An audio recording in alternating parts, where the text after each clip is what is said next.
नमस्कार दोस्तों, मेरा नाम है गगन और स्वागत है आपका आज के इस वीडियो में, जहां पे हम बात करने वाले हैं रॉयल एनफील्ड हिमालयन के बारे में। एक्चुअली हिमालयन 450 भी इसको जो है कई लोग कहते हैं, 452 पहले कह रहे थे। 452 का इंजन है, ऑल न्यू गाड़ी है, पिछली हिमालयन से कोई कनेक्शन नहीं है। हर एक चीज़ की इन डिटेल जो है बात करते हैं, चला के भी इस वीडियो में जो है मैं आपको बताने वाला हूँ मुझे कैसा फील हो रहा है। चलिए तो जी चाबी से शुरुआत करते हैं। चाबी वही जो हमने रॉयल एनफील्ड की बाकी बाइक्स जो है उनकी देखी है। एक्चुअली एक डिफरेंस आपको ऑलरेडी नज़र आ रहा होगा, यहाँ पे ये नहीं है। गिर गया क्या? एक्चुअली ऐसा हो जाता है कई बार रॉयल एनफील्ड की बाइक्स में, बट यहाँ पे ऐसा नहीं, गिरा वेरा नहीं है। ये एक्चुअली सेकेंडरी की जो है उसमें आपको इस तरीके का लोगो मिलता है, और जो प्राइमरी की है, मेन की है, उसमें आपको ऐसा जो है देखने को मिलेगा क्रोम वाला। अब बात करते हैं चाबी के अलावा क्या कुछ चीज़ें। एक्चुअली चाबी सबसे पहले मैं लगा ही देता हूँ, इंस्ट्रूमेंट कंसोल भी आपको दिखाऊंगा, तो उसके लिए मैं चालू यहाँ पे हो जाए तो बेटर है। क्या कुछ चीज़ें हैं, देखो पुरानी हिमालयन जो है उससे तो मैं कंपेयर आपको अलग से करके बताऊँगा एक वीडियो में। अभी फिलहाल हम बात करते हैं इस गाड़ी में क्या क्या चीज़ें, कैसी चीज़ मिलती है, क्या चीज़ें, एक एक चीज़ को हाथ लगा के ढंग से डिटेल में आपको बताने वाला हूँ। सबसे पहले शुरुआत करते हैं फ्रंट व्हील से। ओके, थोड़ा सा इशू हो गया था कैमरे के साथ में, तो कुछ चीज़ें मैं वापस रिपीट कर देता हूँ। 90-90-21 टायर जो है वो साइज़ यहाँ पे दी गई है। ये ट्यूबलेस टायर्स है, जी हाँ ट्यूबलेस टायर्स है, रिम ट्यूबलेस नहीं है, तो इसकी वजह से इसके अंदर ट्यूब डली हुई है। ये टायर्स को आप यूज़ कर सकते हो ट्यूब के साथ में, स्पेशली डेवलप टायर्स है, सीएट ने डेवलप किया रॉयल एनफील्ड के साथ में मिल के, तो वो चीज़ यहाँ पे है। और अगेन मतलब बेसिकली क्या है, क्या अगर आप ख़रीदना चाहो वो मतलब रिम ट्यूबलेस वाला, तो वो अभी अवेलेबल नहीं है, और जब आएगा तो उसके एक्स्ट्रा पैसे लगेंगे, तो वो वाली बात यहाँ पे है। डिस्क जो है वो 320 mm जो है यहाँ पे है। वाइब्रो ब्रेक्स जो है वो यहाँ पे है। शोवा सस्पेंशन यहाँ लिखा हुआ है। एक इंटरेस्टिंग चीज़ अगर आपने नोटिस की हो तो इसको ओपन जो है आप थोड़ा सा मुश्किल से कर पाएंगे, हर कोई ओपन नहीं कर पाएगा, बट इसका सॉल्यूशन रॉयल एनफील्ड ने जो है दिया जरूर है यहाँ पे। ये पर्टिकुलर पार्ट जो है ये पूरा मडगार्ड जो है वो प्लास्टिक का है, ना कि जो से कई लोगों को आदत हो मेटल वेटल की, तो वो चीज़ यहाँ पे नहीं है। बट हाँ, this is very rugged, looks very nice. यहाँ पे जो है अगेन प्लास्टिक का इस्तेमाल किया गया है। अब ये पूरा प्लास्टिक जो कई जगह पे इस्तेमाल किया गया है, आपको लग रहा होगा कि वेट इसका कम होगा गाड़ी का, बट नहीं, सिर्फ 2 kg कम हुआ है पिछली रॉयल एनफील्ड हिमालयन से। लेकिन वो क्यों बढ़ा है, क्या सब चीज़ें हैं, वो आगे आगे आप समझते जाओगे। बट ओवरऑल क्वालिटी हर एक जगह फिट एंड फिनिश बहुत ही अच्छी लग रही है। अपसाइड डाउन फोक्स जो है शोवा के, वो भी बहुत ही सही यहाँ पे फील हो रहे हैं। एनीवे, इधर ऊपर की तरफ आते हैं तो यहाँ LED लाइट आपको मिलती है, जो मैं एक्चुअली पास देख के आपको बता देता हूँ कि कैसी लग रही है। एक्चुअली चालू करने पे आपको जो है पास यहाँ पे मिलेगा। चालू कर दूँ क्या मैं? हाँ, आई थिंक गाड़ी गियर में है। एक चीज़ तो बढ़िया हुई है इस गाड़ी के साथ में कि न्यूट्रल फाइंडर जो है वो थोड़ा सा इजी हो गया है पिछले वाले के मुकाबले। हालांकि पिछले वाले में इतना प्रॉब्लम तो नहीं थी न्यूट्रल फाइंड करने में। ये यहाँ पे चालू हुई, थोड़ा सा इंजन की आवाज़ बदली है। एक्चुअली इंजन तो पूरा बदला है, बट इंजन की आवाज़ थोड़ी सी अलग हो गई है। आई डोंट नो कई लोगों को पसंद आएगी नहीं आएगी। वैसे पुरानी वाली हिमालयन जो है वो भी अपनी साउंड के लिए तो डेफिनेटली नहीं जानी जाती थी, लेकिन हाँ यहाँ पे आपके पास में जो है ये LED लाइट्स आप देख रहे हो, हाई बीम लो बीम जो है वो यहाँ से लग रहा है यहाँ पे ये इस तरीके से। दिन में आपको शायद ज़्यादा ना फील हो रहा हो, बट एक्चुअली डिसेंट ब्राइट जो है ये लग रहा है। अब ये एक्चुअल कंडीशंस में चलाने पे पता चलेगा कि क्या चीज़ें कैसी है। बट यहाँ पे विंड स्क्रीन दी गई है जो कि अब कम वाइब्रेट होती है, थोड़ी छोटी है, और थोड़ी सी अपराइट जो है वो भी है यहाँ पे। इंडिकेटर्स जो है वो आप इधर देख पा रहे हो, अगेन LED हर एक चीज़ LED यहाँ पे हो गई है। नंबर प्लेट जो है वो थोड़ी सी फ्रंट में आ गई है, और काफ़ी सही पोजीशन आई थिंक उसकी है। आप ध्यान रखिएगा कि आपको चालान वालान जो है वो ज़्यादा इजीली आएंगे, कंसिडरिंग कई कैमरास थोड़े से हाई एंगल पे लगे होते थे, तो वो जो है अब यहाँ पे कैच बाइक को भी कर लेंगे, बाइक वाले नंबर प्लेट को भी। इसके बाद में यहाँ पे रेडिएटर जो है वो आप देख पा रहे हैं। अब ये जो है इसमें प्रॉपर जिस तरीके से आप अगर आप देखो तो ये मुड़ा नहीं है किसी तरीके से, ये बेंड जो है सारे दिए गए हैं, इंटेंशनली डिज़ाइन का पार्ट है, और ये कूल जो है बेटर करेंगे इंजन को। लिक्विड कूलिंग आ गई है, पहले वाले में लिक्विड कूलिंग नहीं थी। यहाँ पे प्रोटेक्शन के लिए ये देख पा रहे हैं, बहुत ही सही। एक्चुअली हर एक चीज़ की फिट एंड फिनिश बहुत अच्छी है।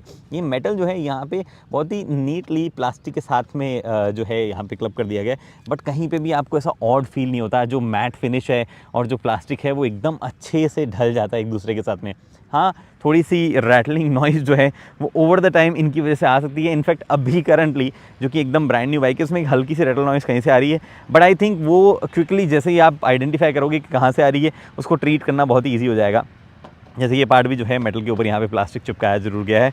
बट एनीवे आगे बढ़ते हैं, और आगे क्या है यहाँ पे बात करते हैं इंजन। टैंक की बात करते हैं, पहले फ्यूल टैंक बड़ा है, 17 लीटर्स का बड़ा फ्यूल टैंक यहाँ पे है, which is very nice. Engine all new है, 452 सीसी का इंजन है। आप जाओ तो देख भी सकते हो, यहाँ पे K452 लिखा हुआ है। शेरपा इसको शेरपा 450 ऐसा इसको कोड नेम किया गया है रॉयल एनफील्ड के द्वारा।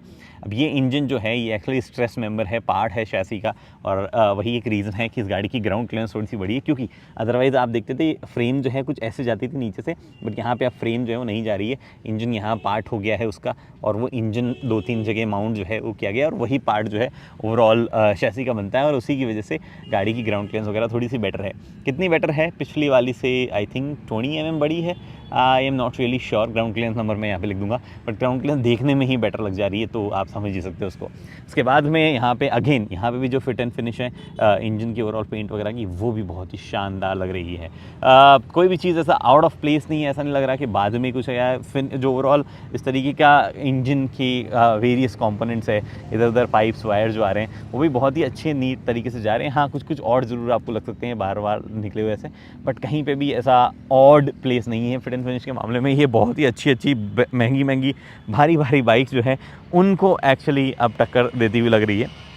एक और चीज़, पिछली रॉयल एनफील्ड के सामने पता था आपको कि काफ़ी ज़्यादा रस्टिंग के इश्यूज़ थे, और काफ़ी ज़्यादा इश्यूज़ थे इनफैक्ट उसके फ्रंट मतलब जो ये कॉन्सेट वगैरह वाला एरिया है, काफ़ी कई लोगों की शैसी बैंड हो रही थी, कई लोगों की टूट रही थी, कई प्रॉब्लम आ रही थी। आई थिंक वो सब प्रॉब्लम जो है वो डेफिनेटली रॉयल एनफील्ड ने सोचा होगा कि भैया वो इसमें नहीं आए, क्योंकि कम्प्लीटली न्यू गाड़ी है, एक बोल्ट भी सेम नहीं है उनका कहना है, तो वो चीज़ें यहाँ पर डेफिनेटली शायद अब नहीं आएगी। आ जाए तो भैया फिर तो इट्स क्या बोलूँ मैं अब आपको। एनीवे यहाँ पे आपके पास में नीचे जो है प्रोटेक्शन जो है वो देख पा रहे हो यहाँ पे, दिस इज ऑल्सो प्रोटेक्शन, हालांकि वो this plastic part not a metal protection. Obviously कई लोग एक्सेसरी के तौर पे कई चीज़ें ले आएंगे जो कि मेटल वगैरह की होगी। उसके बाद में राइड बाय वायर है, तो there is no actual connection with by wire between throttle and engine.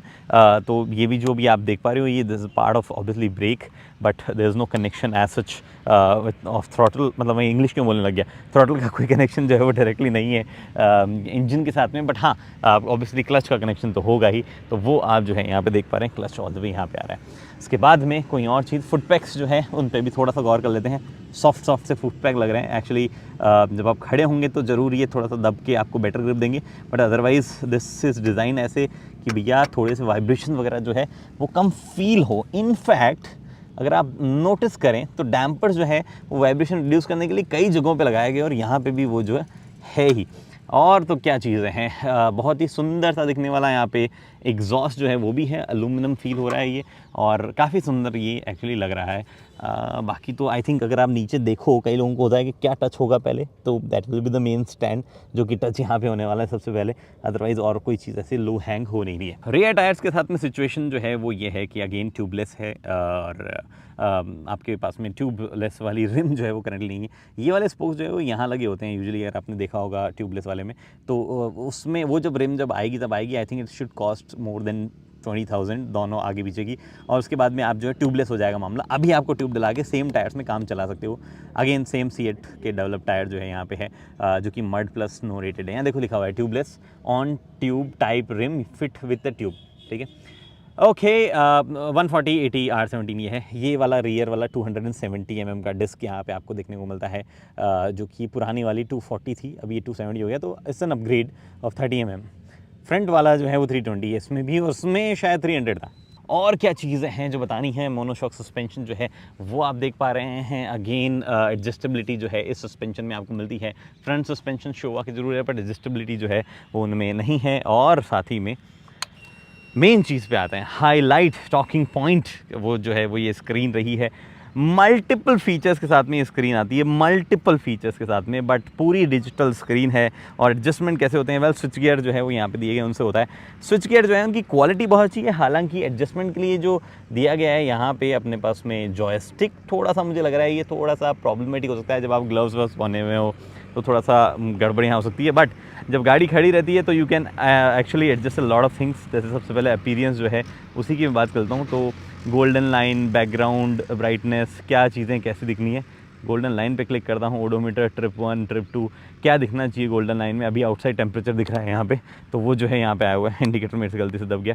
इसके बाद में यहाँ क्या दिखना चाहिए, चलो ओडोमीटर की जगह मुझे दिखा दो आप ट्रिप 1, तो यहाँ पे नीचे वाले में ट्रिप 1 जो है वो यहाँ पे दिख गया है। और आउटसाइड टेम्परेचर दिखना चाहिए नहीं दिखना चाहिए वो यहाँ पे बंद आप कर सकते हो।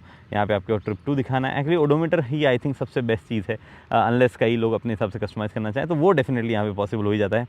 पीछे आना है भाई थोड़ा सा ऐसा, अरे पीछे कैसे आएगा बंदा इसमें, ओह पीछे आने के लिए जो है आपको ये होम बटन जो है उसको इस्तेमाल करना होता है। बैकग्राउंड जो है वो क्या आना चाहिए, बैकग्राउंड जो है वो हम चेंज करके बताते हैं। डार्क थीम ऑटोमेटिक आना चाहिए। ऑटोमेटिक में क्या होता है, यहाँ पे एक सेंसर लगा हुआ है, तो अगर वो कवर हो जाए तो उसके बाद में जो है ब्लैक सारा थीम जो है वहाँ पे चली जाती है। आप देख रहे हो धीरे धीरे ब्राइटनेस जो है वो हल्की सी कम हुई है and it now is a black theme.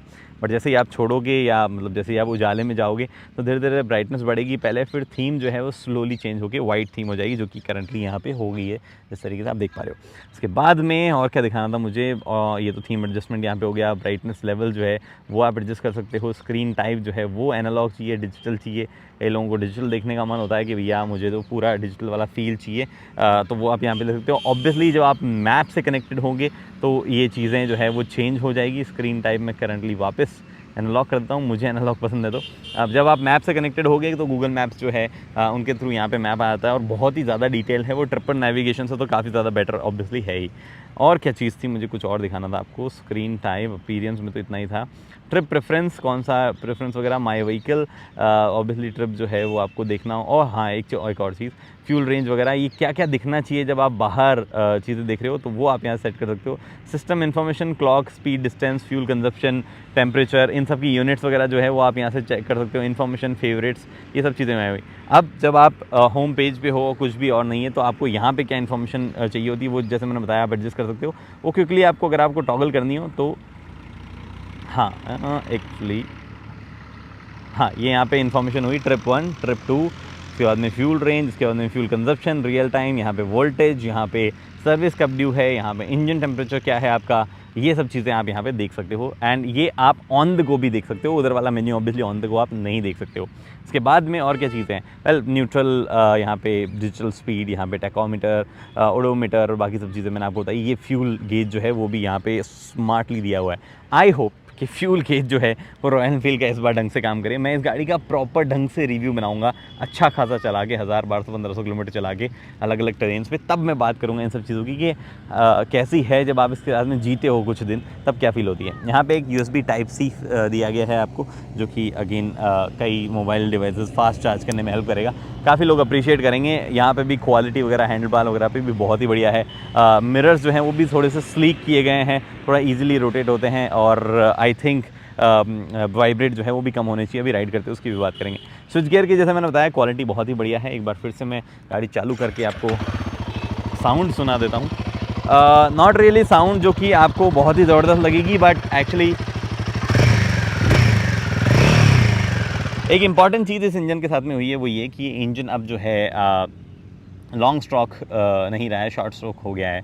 यानी कि बोर जो है वो बड़ा है और जो स्ट्रोक की लेंथ है वो कम है। तो शॉर्ट स्ट्रोक होने से क्या होता है कि रेव ज़्यादा करता है engine, but low and torque जो है, जो कई लोगों को नेचर पसंद है, जो हिमालयन पुरानी वाली का या प्रॉपर जो लो रेविंग इंजन से हम रॉयल एनफील्ड के बाकी क्लासिक 350 वगैरह, वैसा यहाँ पे कैरेक्टर नहीं है। एंड इसका मतलब ये नहीं है कि वो पूरा ही बुरा लगेगा मतलब चलने में। अगर आप ढंग से ट्यूनिंग देखो या पावर ग्राफ देखो तो हो सकता है वो बेटर भी हो सकता है। तो चलाते वक्त जो है उसमें थोड़ा सा और ज़्यादा स्ट्रेस दूंगा, उसकी बात मैं करूँगा। एक चीज़ जो इंपॉर्टेंट रह जाती वो ये कि चाबी निकली है, यहाँ पे सीट जो है वो हाइट एडजस्टमेंट उसकी हो पाती है। बाय द वे इस गाड़ी की ग्राउंड क्लियरेंस ज़रूर बढ़ी है, बट ओवरऑल हाइट जो है वो कम हुई है पुरानी वाली रॉयल एनफील्ड के मुकाबले। ये सीट यहाँ पे निकाली मैंने, इसको रखो साइड में। काफ़ी हैवी फील हो रही है बिकॉज किट यहाँ पे जो दिया गया है। हाँ मैं आपको कुछ दिखा रहा था ना, ये क्या है, वेल ये आपको जो है इन्वर्टेड यहाँ पे जो सिस्टम दिया गया है वो एक्चुअली आपको अगर खोलना हो ऐसे फिट कीजिए। Now it's a normal nut. Obviously इसको लगा के नहीं रख सकते हो, it's not even a magnet जो कि अटकी हुई रह जाएगी, निकल जाएगी चलते ही वक्त, तो इसको ऑब्वियसली वापस आपको ले जाना होगा। बट आपके लोकल मैकेनिक्स के पास में जो है ये स्पैनर, ये टूल नहीं होगा इसको खोलने का, बट ये स्पैनर से जो है आप अदरवाइज़ खोल सकते हो। ये यहाँ पे पड़ा रहेगा, यहाँ से नहीं गिरेगा। एनीवे, यहाँ पे पॉल्यूशन सर्टिफिकेट आपका ये दिया हुआ है भैया, नॉन पॉल्यूटिंग व्हीकल। ये सीट जो है इसका एडजस्टमेंट आप कर सकते हो। कैसे करना है, यहाँ पे जो है इस सीट को यहाँ से आप ऊपर कर सकते हो, ये फ्रंट वाला और ये फ्रंट वाला, ये रेयर वाला, दोनों करोगे तो सीट हाइट बढ़ जाएगी। कितनी बढ़ जाएगी? 845 जो है वो स्टैंडर्ड मान लो, 825 लो करने के बाद में एक लो सीट का ऑप्शन जो है उसमें 825 से 805 जो है सीट हाइट चली जाती है। यस, पुरानी वाली हिमालयन के मुकाबले अभी भी सीट हाइट ऊंची है, बट आई थिंक प्रॉब्लमेटिक जो है वो यहाँ पे नहीं है सिस्टम। मुझे बैठ के ऐसा लगा नहीं कि बहुत ज़्यादा ऊंची हो रही है बाइक। थोड़ा सा तो ऑफ रोड कंडीशंस में परेशान कर सकती है, स्पेशली जिनकी हाइट 5 फुट 8 इंच से कम है उन लोगों को। Otherwise this should not be a problem. मेरे को तो ऐसा अभी बैठने में या इधर उधर आगे पीछे जब आप गाड़ी करते हो तब वैसे प्रॉब्लम फील जो है वो नहीं हुई है। मैक्सिमम लोड 7 kg यहाँ लिखा हुआ है। बढ़िया मैट फिनिश इस्तेमाल किया गया है, बहुत ही बढ़िया कलर है भाई। ये मैट कलर जिस तरीके से रॉयल एनफील्ड ने चूज़ किया है, amazing. Petrol up to E20, ethanol 20। बाकी कुछ चीज़ें कुछ रही हो जो मुझे हाईलाइट करनी है और ना कर पा रहा हूँ मैं राइड करने से पहले। Well actually I don't think so, almost सारी चीज़ें जो मुझे बतानी थी वो यहाँ पे मैंने बता ही दी है। रियर सस्पेंशन की ऑब्वियसली ट्रैवल बड़ा है, पहले 180 था, अब 200 mm का ट्रैवल हो गया है। फ्रंट का अभी भी 200 mm है, पिछले वाले का भी वही था, बट ऑब्वियसली मैं जैसा मैंने बताया कि अपसाइड डाउन फोक्स जो है वो यहाँ पे आने लग गए हैं। अब हम करते हैं चालू और एक्चुअली चलो चलाते हैं। भाई इस बाइक पे बैठते ही अलग फीलिंग है भाई। वो वाली बाइक का स्टांस थोड़ा सा आपको अंदर बैठा कर फील करवाता था, ये से ऊपर बैठते हैं ऐसा फील करवाता है। बट न्यूट्रल बहुत आसानी से हो रही है भाई। नेविगेशन नहीं लगाया मैंने। Hello doggy. ये देखो क्लासिक का सही इस्तेमाल कर रहे हैं लोग। Anyway, it feels good outright, मतलब शुरुआत से ही बहुत ही सही फील हो रही है बाइक, बहुत ही सही फील हो रही है actually. Very nice, very nice. 6th gear में मैं 80 पे क्रूज कर रहा हूँ, कोई स्ट्रेस नहीं है इंजन को। इनफैक्ट आई थिंक मैं 100 भी क्रूज करूँगा तो भी प्रॉब्लम नहीं होनी चाहिए।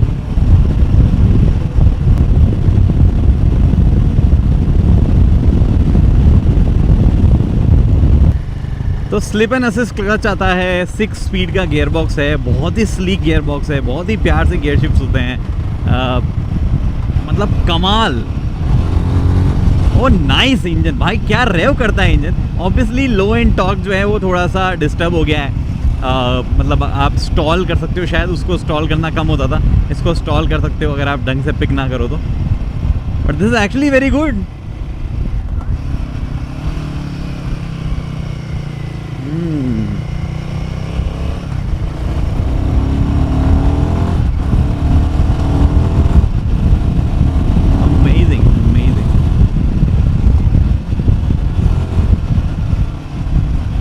ये थोड़ा पास का सिस्टम ऐसा बहुत ऑड लगता है मुझे, यहीं पे पास होना चाहिए होता है गाड़ी का। अराउंड द कॉर्नर्स भी एक्चुअली अराउंड द कॉर्नर्स वो वाली बाइक में भी ज़्यादा प्रॉब्लम नहीं होती थी। इसका सॉफ्ट सस्पेंशन ऑलमोस्ट सिमिलर ही फीलिंग देता है, बट इसकी शैसी जो है वो चलते टाइम पे थोड़ा ज़्यादा बेटर आपको एजिलिटी फील करवाती है। वजन तो देखो शॉर्ट राइडर्स को इसमें ज़्यादा ही लगने वाला है। इस गाड़ी की फ्यूल एफिशिएंसी भी बुरी नहीं है, और अगर आप प्यार से चलाने वाले में लोगों में से हो ना तो it will give you let's say कि 25 की MPL की फ्यूल एफिशिएंसी आ जाएगी आपको मिक्स यूजेस में। अगर आप सिर्फ हाईवे पे क्रूजिंग कर रहे हो और 80-90 की क्रूजिंग पे हो तो आई थिंक उस सिचुएशन में फिर आपको ये 30 की MPL तक भी ले जा सकती है। मैं इतना मिस कर रहा हूँ। रॉयल एनफील्ड ने मुझे इनवाइट किया था फर्स्ट राइड पे जब ये मनाली में हुई थी। इस गाड़ी को तो वहीं टेस्ट करना चाहिए यार। बाय गॉड, जिन्होंने भी किया ना भाई, बहुत जलन हो रही है। ये मैं क्या अर्बन जंगल में टेस्ट कर रहा हूँ इस बाइक को, बट एक्चुअली यहाँ पे भी हीटिंग वीटिंग और बाकी चीज़ें पता चलती है। वैसे तो क्या ही हीट करेगी, अभी तो इतना चल ही नहीं है। इंजन टेम्परेचर जो है वो दिखाता हूँ मैं आपको। इंजन टेम्परेचर 90 डिग्री के आसपास हवर कर रहा है। अब देखो 5th गियर में है और मैं ये थोड़ी सी स्ट्रगल करती हुई फील हो रही है 2500 आरपीएम के आसपास। हाँ, तो अब देखो हल्का सा स्ट्रगल करती हुई फील होगी 2000 आरपीएम के। इट्स नॉट कि बंद हो जाएगी, बट 4th गियर में ज़्यादा बेटर फील होगी। पहले 6th गियर में अगर मैं डाल दूँ तो बस चल रही है ऐसा फील मान लो आप। अगर 2 लोग बैठे होंगे तो शायद चलेगी भी नहीं, बट स्टिल ट्रैक्टेबल तो है। स्पेशली 6 तो चलो ओवर ड्राइव गियर होगा, बट अगर आप देखो और मैं मान लो 3rd गियर में इसको चलाना चाहूँ तो किसी भी पॉइंट पे ऐसा नहीं लग रहा कि इंजन जो है वो स्ट्रेस में रहेगा। हाँ, एक ना हल्के से वाइब्रेशन शुरू होते हैं अराउंड 5000 आरपीएम, जो कि हैंडल बार तक आ रहे हैं। बट वो 5000 वाले आरपीएम 100 की स्पीड पे नहीं है, वो 3rd गियर तक ही फील होते हैं, उसके बियॉन्ड फील नहीं हो रहे हैं वो। कुछ तो इसमें कर कर कर कर कर कर आवाज़ आ रही है, पता नहीं क्या आवाज़ है। यहाँ से कहीं से आ रही है, या तो इस ORVM से आ रही है, या यहाँ कहीं से बज रही है वो।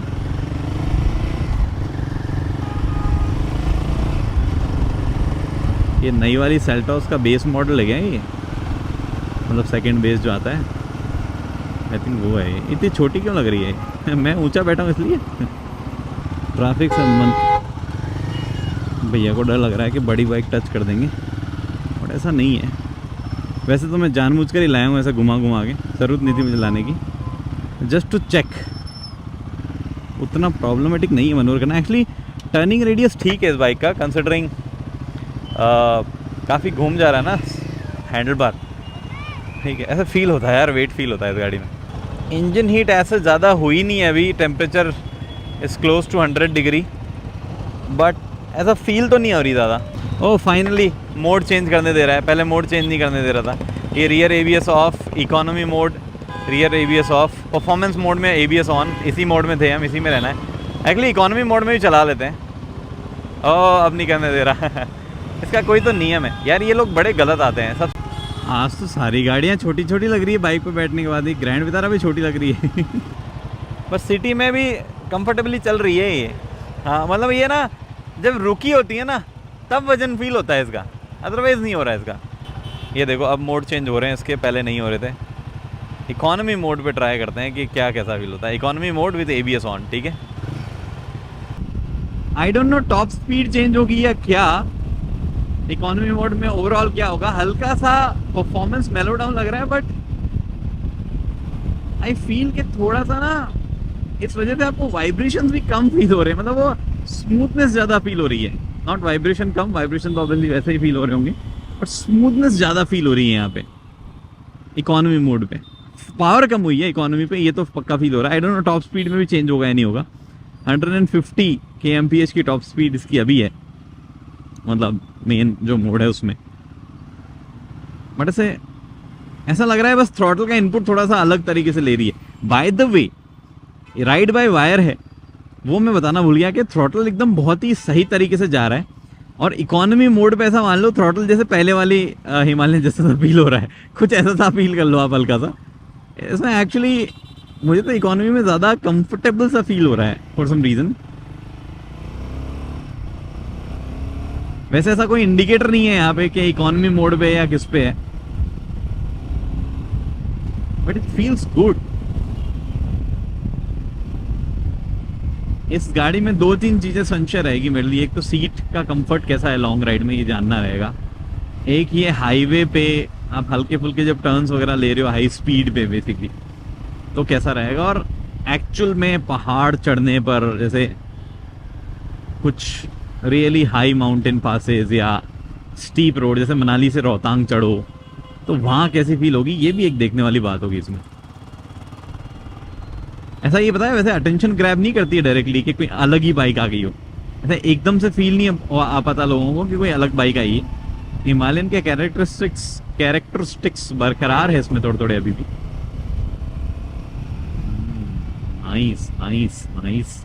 तो भैया पावरफुल हो गई है, बड़ी हो गई है, चौड़ी हो गई है, ऊंची ज़रूर नहीं हुई है, बट भाई हर जगह क्वालिटी, हर जगह इंप्रूवमेंट नज़र आ रहा है। इनफैक्ट ये जो साइड स्टैंड जो है ये भी बहुत ही बढ़िया क्वालिटी का यहाँ पे फील हो रहा है। हर एक चीज़ में इंप्रूवमेंट किया गया है और प्राइस में भी ऑब्वियसली इंप्रूवमेंट जो यहाँ पे हुआ है। 2,69,000 एक्स शोरूम ये शुरू होगी। अगर आप ट्यूबलेस जो रिम्स आएंगे, टायर भले ही ट्यूबलेस लग रखे हो, रिम्स जो ट्यूबलेस आएंगे वो जब आप लेंगे तो और ज़्यादा महंगे पड़ेंगे। फिलहाल तो इंडिया में वो नहीं आए हैं, बट अगर आप टॉप एंड लेंगे तो 284 तक जाएगा। तो ये सारी चीज़ें मिला के जो है आपको डेफिनेटली महंगी ज़रूर पड़ने वाली है, बट आपको कहीं पे भी ये फील नहीं होगा कि इस बाइक के लिहाज से इतने पैसे नहीं बनते हैं। वो चीज़ आपको फील नहीं होने वाली। बहुत ही ज़्यादा अच्छा इंप्रूवमेंट जो है हिमालयन को यहाँ पे दिया गया है। अभी 2-3 चीज़ें देखने बाकी है कि ज़्यादा लंबा चलाने पर क्या चीज़ें कैसी फील होती है मुझे। वो पहाड़ों में जब मैं लेके जाऊंगा तब भी मैं आपको बताऊंगा कि या कितना इंप्रूवमेंट है पुराने हिमालयन के मुकाबले। ऑब्वियसली होगा इंप्रूवमेंट, बट कितना है, कहाँ नहीं है, कहाँ कमी रह गई है, उन सब चीज़ों की बात करेंगे। फिलहाल इस वीडियो में इतना ही। छोटा सा वीडियो है, थोड़ा सा टाइम मिला था हमें। ज़्यादा टाइम मिलेगा तो और ज़्यादा इसके बारे में बात करेंगे। अगली वीडियो तक दोस्तों हेलमेट पहनिए, सीट बेल्ट पहनिए, सुरक्षित चलिए। धन्यवाद।